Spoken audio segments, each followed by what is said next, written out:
How has e-commerce impacted our business?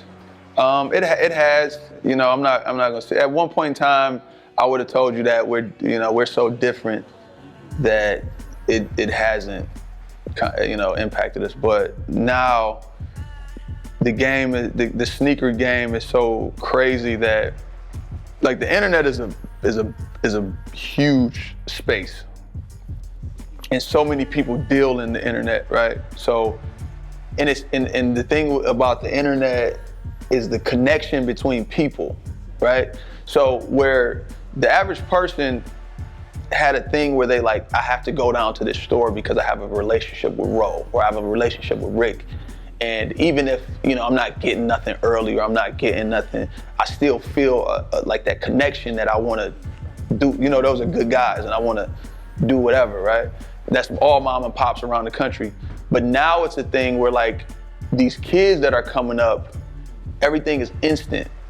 And because of cell phones and because of a lot of things going on, they don't have, it's like a lack of connection. Like they're connected so much to their phones that they don't have a personable connection, right? So they don't give a fuck about, all they want is the Travis Scott Jordan.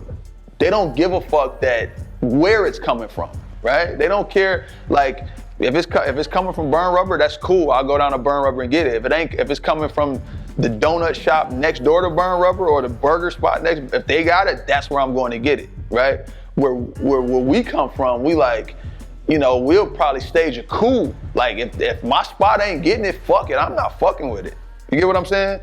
And that's the thing about the internet, and those big companies are starting to see that. That's why you see so many of these companies having certain product. You'll see them dealing in certain product that's going straight to consumers, because in all reality they're trying to get rid of my line of independent retailers. That's just bare bones of it. They're trying to get rid of it because they make more money if they sell it directly to the consumer.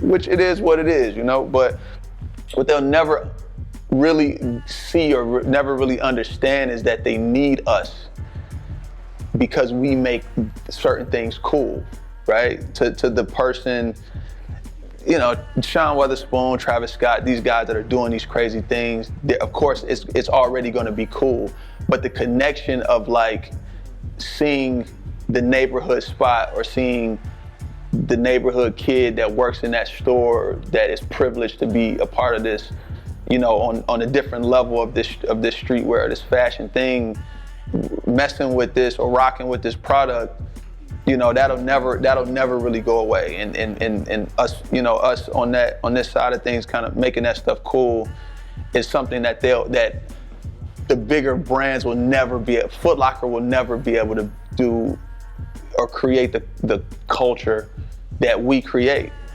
You know what I'm saying? They can put hundreds of thousands to millions of dollars into whatever the case is, whatever shoe, whatever shirt, whatever hat, but they'll never, the thoughts that we come up with and the magic that we're making with no money, it'll never compare because people know authenticity.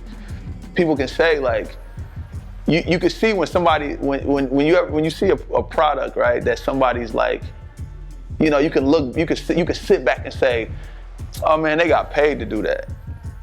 You know what I'm saying? They got paid to push that product. That's what these kids know. These kids know, and it's no faking and it's no fooling or finessing the consumer nowadays, because the consumer is smarter than the consumer has ever been. Culture is it's like a fine line. You know what I mean? It's a lot of time it's falsely placed. To be honest, I think culture. I think that's always in the hands of the youth, right? Now, someone like us, that's at one point in time we were those culture developers. And the age that we are now, it's a thing where,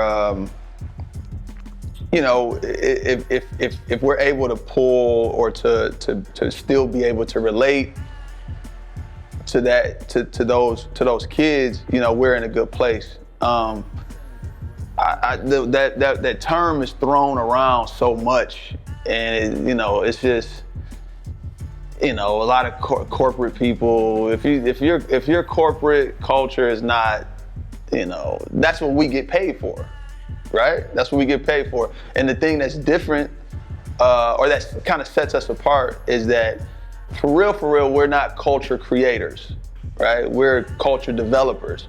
At one time, we were the reason that Air Max was the coolest shit, right? We were the reason that whatever was the cool. Now we're not, you know, but we can take what we know and what we used to do, and what we've learned in that knowledge, and pull from what you know, the source that is now.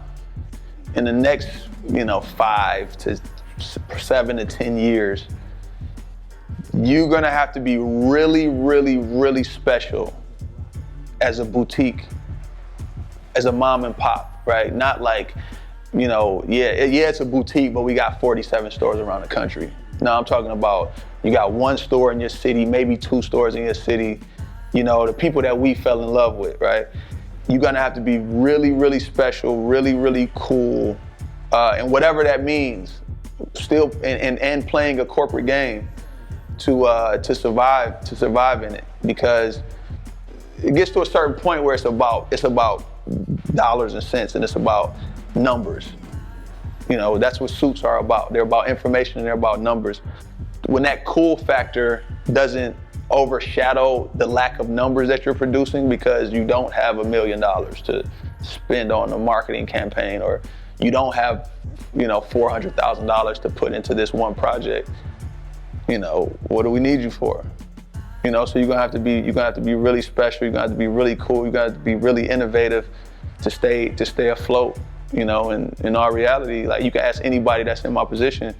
If, you know, a lot of times it feels like they're trying to. It feels like